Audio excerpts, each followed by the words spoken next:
কথা আসলে কেবল উচ্চারণ নয়, এটা মানুষের ভেতরে তৈরি করে বিশ্বাসের এক স্থাপনা।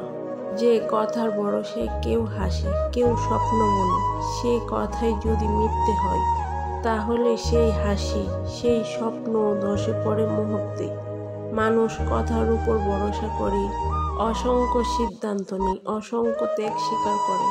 কিন্তু তুমি যদি ভেবে থাকো, আরে আমি তো হালকা করে বলেছিলাম, তবে ভুল করছো। কারণ যার কানে কথা পৌঁছেছে, তার কাছে সেটা হয়ে উঠেছে প্রতিশ্রুতি। সময় গড়ায়, মানুষ বদলায়, কিন্তু একটা সত্য রয়ে যায়। তুমি যেটা বলেছ ভেবেচিন্তে বা অবহেলায়, সেটা হয়তো কারো বুকের ভেতরে বছরের পর বছর অটল থেকেছে। তোমার কাছে তুচ্ছ, কিন্তু তার কাছে আশ্রয়। তাই কথাকে কখনো হালকা ভেবো না। কথা দিয়ে ভেঙে যায় বিশ্বাস, আবার কথাই গড়ে তোলে আস্থা। কথার ভেতরে লুকিয়ে থাকে কারো হাসি, কোনো এক মানুষের একান্ত বেঁচে থাকার কারণ।